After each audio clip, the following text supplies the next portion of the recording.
Are you writing a book? Do you need an extra set of eyes on it? You know, to make sure it's going in the right direction, to catch problems you really need to fix? I can help with that. This is Karen Martinez, professional editor and frequent guest on Marci Talks Money and Life. I offer a special service, the extra set of eyes. I help you bring your ideas to life by asking insightful questions and checking your structure, theme, and tone. Call 480-485-7780 or go to myextraeyes.com. That's 480-485-7780 or myextraeyes.com.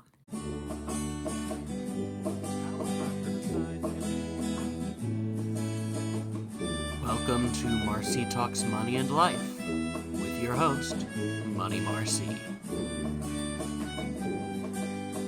Hello, I am Money Marci. Welcome.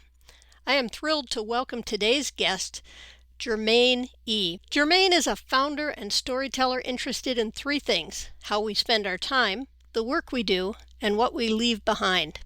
His career has zigzagged across edtech, logistics, toys, political campaigns, executive search, and impact projects, but the through line has always been the same: helping people make better decisions about their money, careers, and futures. He's run financial aid workshops in low-income high schools, built a startup to help kids confront their fear of math, and worked inside the venture capital and private equity ecosystem, studying how talent shapes enduring companies. Through Rotary and other efforts, he has helped lead humanitarian projects from Los Angeles to Colombia, Mexico, and Ukraine, working on refugee housing, medical transport, and frontline logistics. Today, Jermaine spends most of his time on HeirLight, a simple and smart wheel maker designed to turn one of adulthood's most avoided tasks into a fast, modern, emotionally intelligent experience. Born in Los Angeles and raised between LA and Malaysia, he thinks a lot about belonging, identity, and the quiet instructions we leave behind for the people we love. Welcome, Jermaine. Thank you for having me, Marci. I am thrilled that we just went through that introduction, and I feel like we could sit here for hours just getting through everything. The podcast doesn't run that long, but I'm looking forward to having this conversation. Likewise, where should we start? Oh, we can start, you're a young guy. That's a lot of careers in a period of time for a younger guy. So what are you looking for to get you to how you are now, where you are now? The crazy thing is, I feel like I'm just getting started. I am 34 now, so I feel like my life is finally at a place where if I have a vision of something I want to do, I know how to get there. Or at least I think I know how to get there.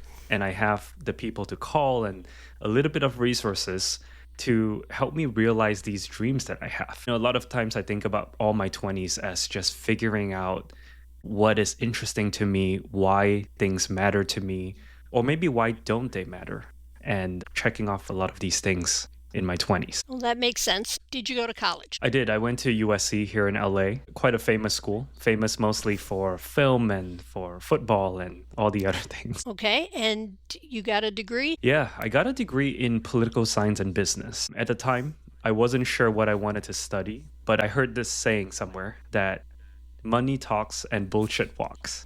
So I wanted to just tackle both of that. I'm going to learn about politics. I'm going to learn about business. Well, I can see the business and all the various things that you've done. Is HeirLight the first startup that you've done?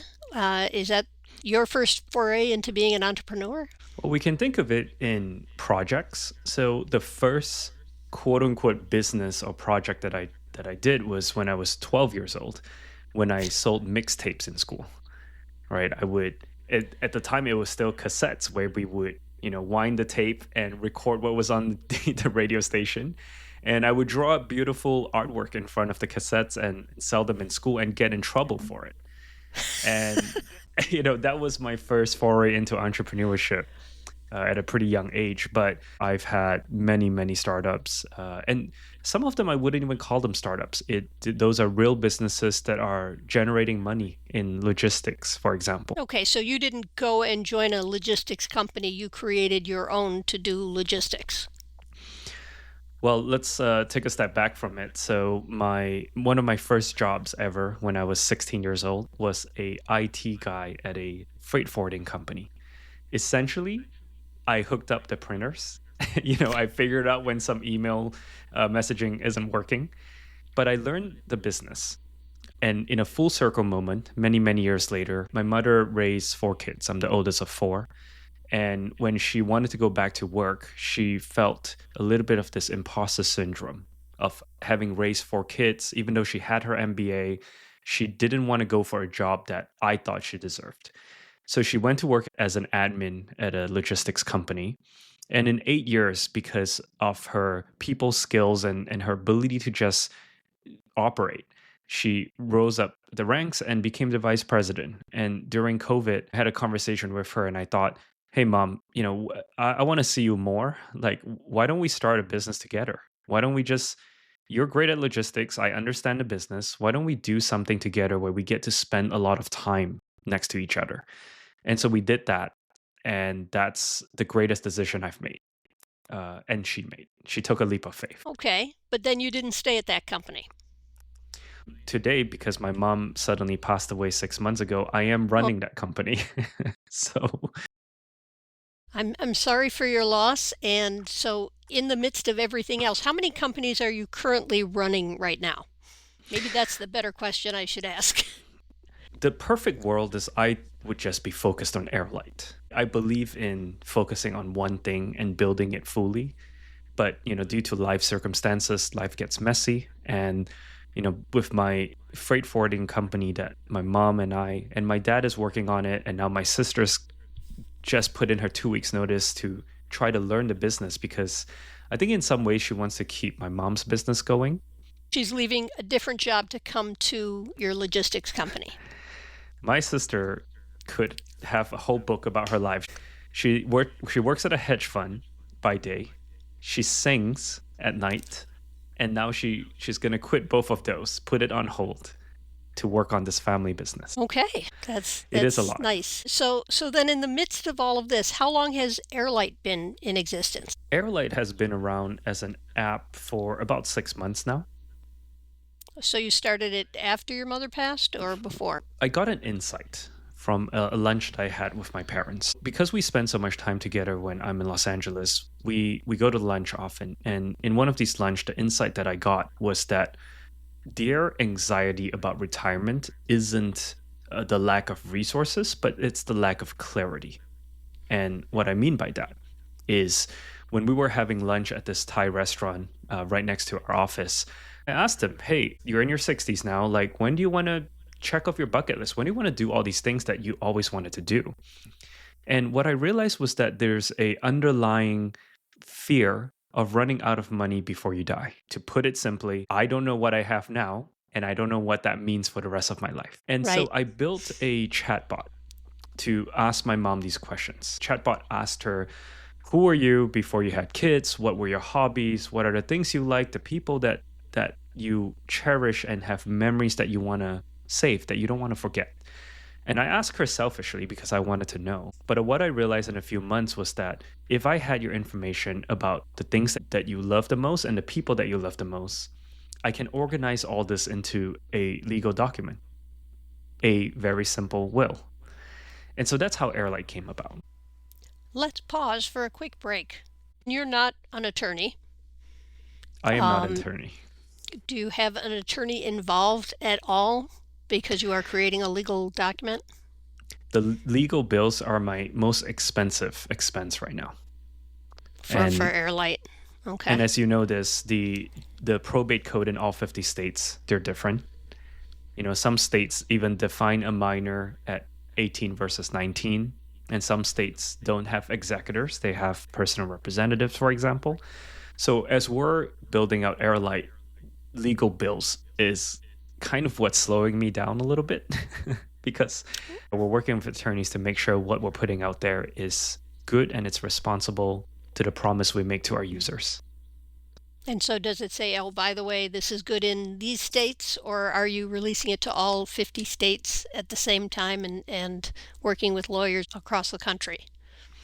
So we are currently, as of the time of recording, only live in California, but I just got the green light for Texas, Florida, Oklahoma, and I believe Ohio. And so depending on when you're listening to this, we may be live in your state. And when you download the app, the first question we ask you is, where do you live? Because we need to know what jurisdiction are we organizing this information for you. Okay. And a lot of people don't want to think about these things. And I was just talking to a friend the other day, a friend and a client, about one of the biggest challenges or sadness, I guess, that I see is when someone is in, let's say, their 80s and they have plenty of money and they're still in that save mode and they're not willing to spend it on themselves and do the things they want to do. At a certain point in time, you've filled that bucket of money that you need, and if you work out your financial plan, you can say, yeah, I can afford to do the things that I want, but it's really hard to do that mental shift into, yeah, I'm not in save mode anymore. And even though this sounds like it's a will maker, it sounds like it's so much more to help them figure out how to do some of their dreams in there too. It certainly is. My mom passed unexpectedly. So I want to be clear, like my mom had a trust. And what I realized was that it isn't a lack of tools or information or really anything. It is an inaction problem, right? We have users who are in their 60s and I know for a fact that they have the resources to talk to an attorney. In fact, they should have an attorney, but I can't give them legal advice, right? I can only serve them to the capacity of them being a user of this app that I built. But what I realized is that a lot of times for many people, money means safety and not freedom. And if we're hard-coded for our entire life to save, we never really thought about how to spend. I remember the first time I brought my mom to a very nice hotel. I should give this credit to my sister. She brought us to a very nice hotel. and my parents were, they're frugal because they came to this country with nothing and they worked and built up this life and give me this privilege of being able to think about freedom when they thought about survival mostly. Right. And I realized she didn't know how to spend. And it was also a big part of it is the conversation of like, how do you judge your self-worth? Is it your ability to take care of your family? Or are you worth a little bit more than just that? And I think for my mom, her entire identity was rooted in her ability to protect her 4 kids. And that meant saving till the day she died suddenly. That's hard because really in her 60s, you're only starting to think about making that shift of going from a saver to, hey, this is what I saved for. Now I get to start doing those things. You want to try and do those when you're still alive. Even in the notes and stuff from our conversation, approaching it about the present versus the future. You don't want to spend the present just saving for that future because you have no guarantee. My father passed young as well. I was just 22, so we were just starting to get into that adult capacity and relationship, and he passed suddenly. He hadn't even started getting into his 60s and start thinking about that retirement and that shift. And it's so important to find joy in the present as well. Yeah, and I think when we're in a certain age, we have things that we can do that we can no longer do when we're in a different age. For example, I'm 34 now, and in my 20s, oftentimes people now choose between, do I focus on my career and work really hard, or do I live my life and not regret in my 30s settling down and not having the stories to tell? And the truth is, like, there's certainly a lot of people who overlived and now undergrew their career, their life. And certainly there's the other way around too. And that balance is so delicate. I think if we knew when we're going to die, we're able to kind of think, right? Okay, we're going to plan to have X amount of fun at a certain time. But, even for myself, like I am thinking about this topic all the time. And I still wonder sometimes, should I have gone to Europe and stay in a hostel and backpack in my 20s? Because I didn't do that. I worked all my 20s. And in some ways, I don't think I underlived my 20s, but there are certain things that I wouldn't do now because now that I'm 34, I don't want to be in a youth hostel hanging out with folks who are 19 and 20 years old and partying. It's just a different experience. Right. And for my mom, one of the best things about building HeirLight was that we had a lot of these conversations. I asked her even before we started building HeirLight, is there something that you want to do that you've put it off for so long that you forgot? And it doesn't have to be travel the world. It can just be something simple. And in that, we discovered a few things. One of it was that she had wanted to go back to Oklahoma, the first place that she arrived at in the United States. And she wanted to see her life and how things have changed. And we didn't know that was a trip that would have meant a lot to her until we had this conversation. And so we did. We went back last year and we filmed it. My little brother, myself, and my parents did a road trip.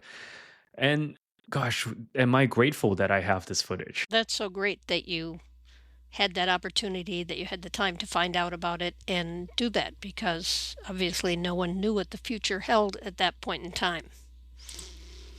Let's talk a little bit more about HeirLight, what it does, what it doesn't do, who it's for. HeirLight is technically for everybody, but we think we're for the people who feels like it's too big of a conversation or task to begin. So we want to help you take the first step. If you come to us and you learn about some terms that you may not want to ask a lawyer for whatever reason, or your friends, and you realize, hey, I want to go to a lawyer after because now that I understand what it entails, we're totally cool with it. We really believe in this truth that most people are just putting off the first conversation. And the insights that we got now is that people put it off for all sorts of reasons. The most common one is most likely that life is just busy, right? I don't have time for this. HeirLight is for writing a will. It's not for a trust and for other parts of it.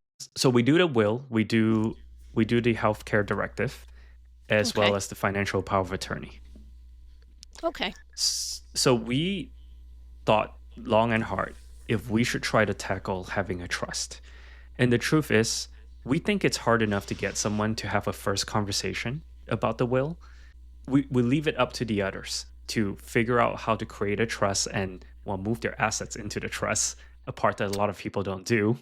So we don't want to tackle that. We want to help people start their first conversation and get the first document done as easy as possible, so that now they have this comfort of and clarity of thinking about these things.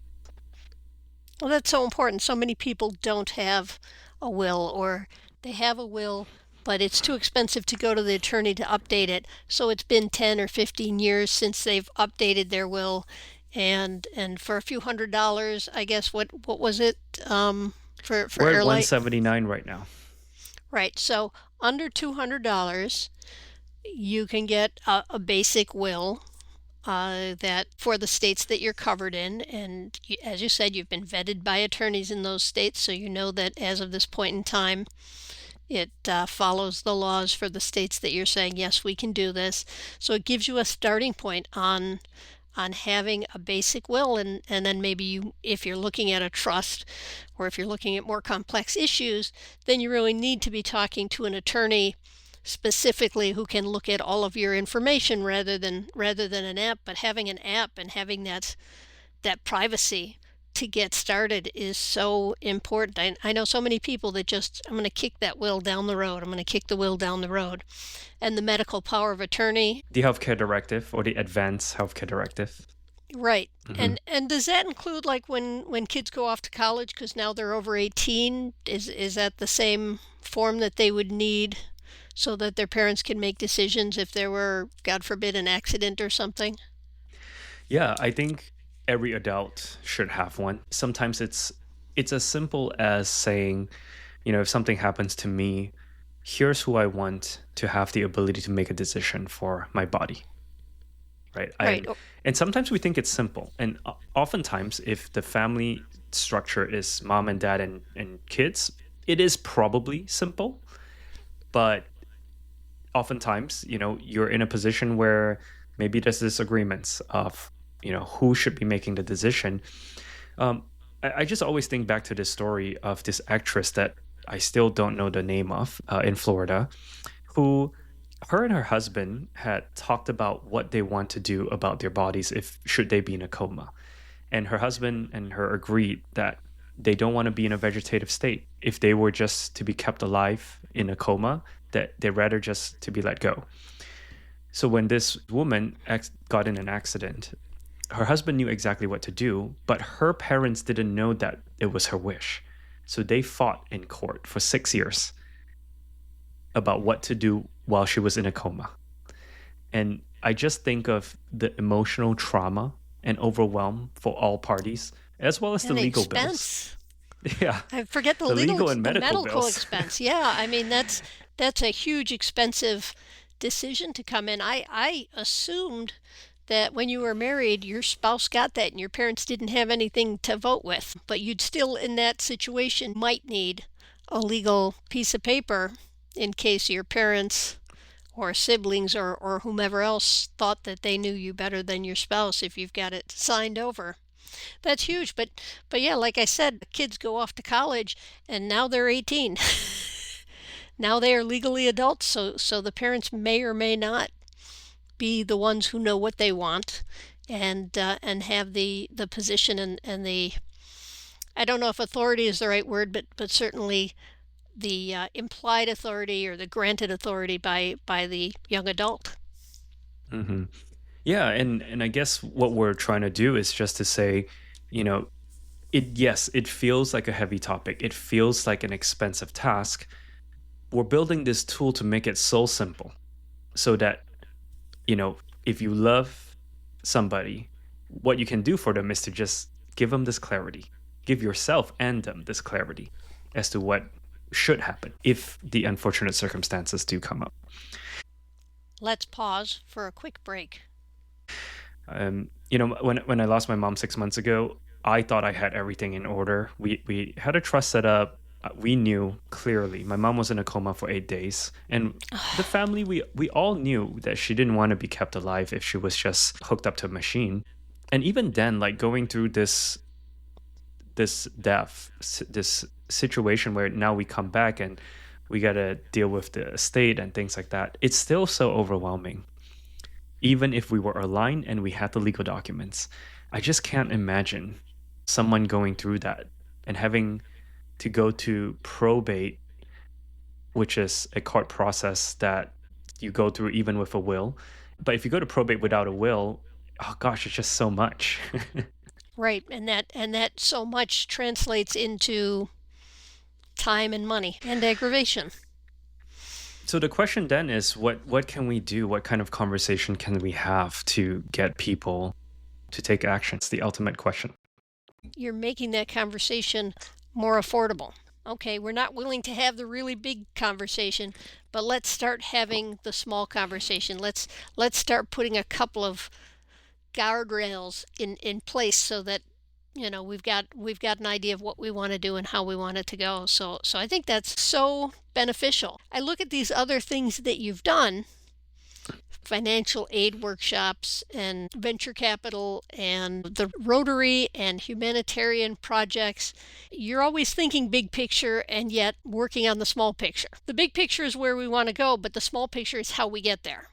And that's, it's important to have a path. I got really lucky that I stumbled upon Rotary when I was 23. So when I joined my Rotary Club, for those of you who don't know what it is, it's a 130 plus year old humanitarian organization, a nonprofit. And the idea of it was to have local business and civic leaders come together to help the community that they live in. That was how it started in Chicago. And I got lucky. I joined a very big club with very successful people.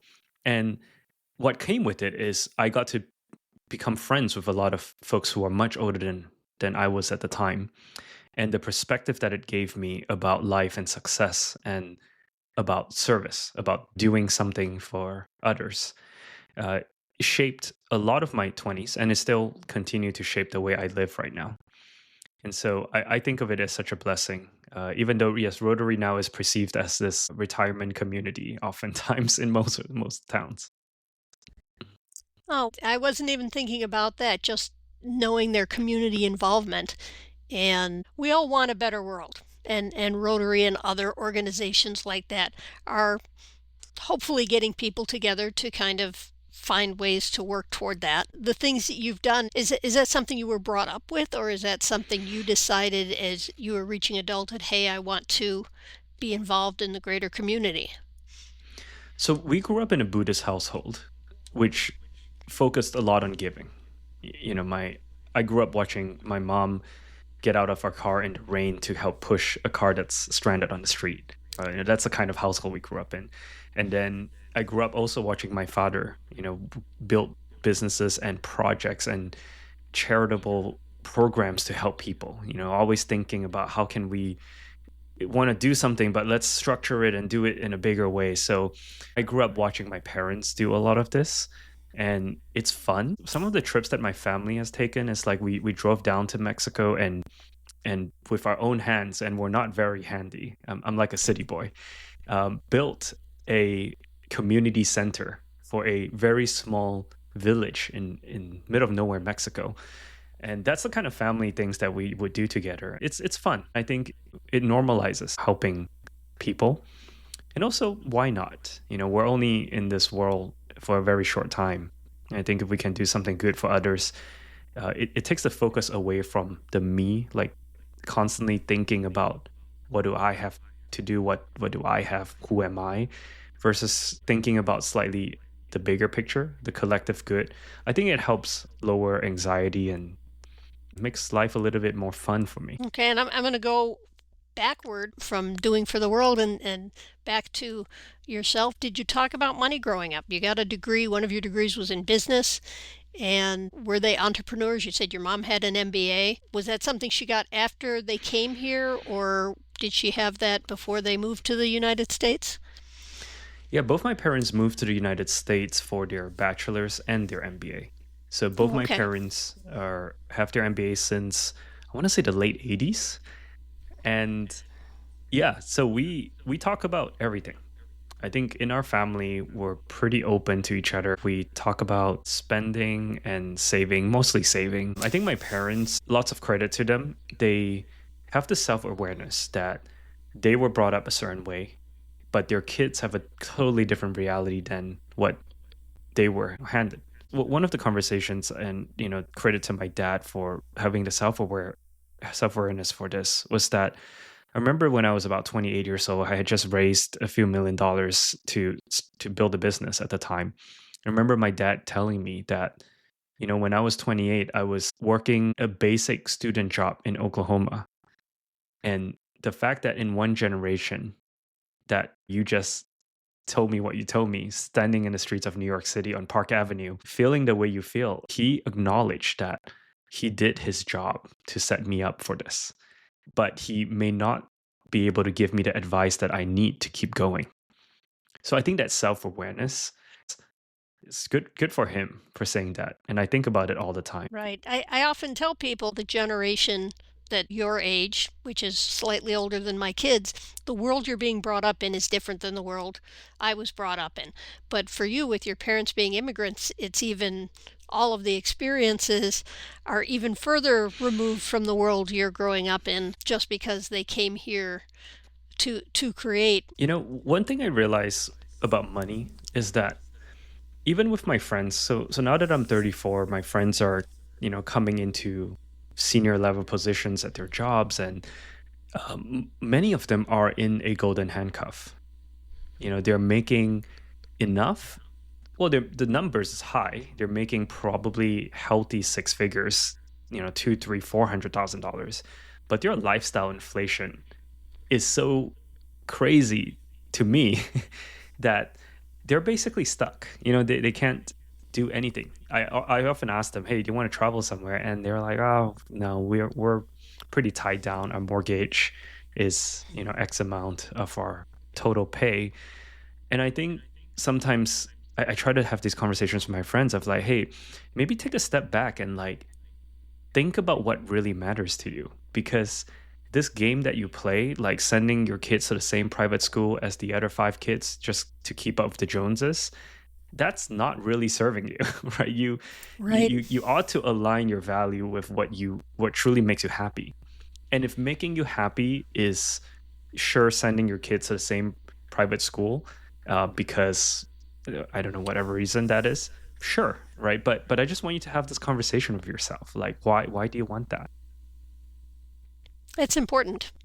That reflects back to, are you working for today or working for tomorrow? Yeah, money can be a great measurement of your self-worth, a measuring stick to your place in society, or it can be a great tool to live a better life, to enjoy what we have while we're here. Yeah, so important. Jermaine, can you think of anything that you'd like to talk about that maybe we haven't covered yet? I think if you're listening to this podcast, you're probably someone who's, looking to make an improvement in your life. And if there's something that has been on your to-do list for a very long time, but you're putting it off, maybe close your eyes and think of it a little bit and ask yourself why. And ask yourself why a few layers. Why haven't I start my estate plan? Oh, because of this. But challenge that assumption and think a few layers deeper. What you realize is like, maybe the problem isn't as difficult as it is. Maybe it's just the narrative that we just tell ourselves every day, financial planning or whatever it is, that is such a big topic. I need to get to a certain point, then I start talking about it, right? It may not be that. So if you're putting off something, just challenge that assumption. Jermaine, thank you so much for being my guest today. I appreciate you taking the time to join me here. Thanks for having me, Marci. And I'm easily found online. So if you're interested to check out what I'm up to, I'm Jermaine Ee, and HeirLight is spelled HeirLight.com. And Marci, I'm going to send you a link. Anyone who comes through your link will get 50% off the first year for HeirLight. Okay. And to my listeners, I will be sharing Jermaine's links and information in the show notes. So please check him out. Check out HeirLight. There's a lot of interesting information. And don't forget to subscribe, leave us a review, and stay tuned. I'll see you next time. This has been Money Marci on Marci Talks Money and Life. You got this. See ya.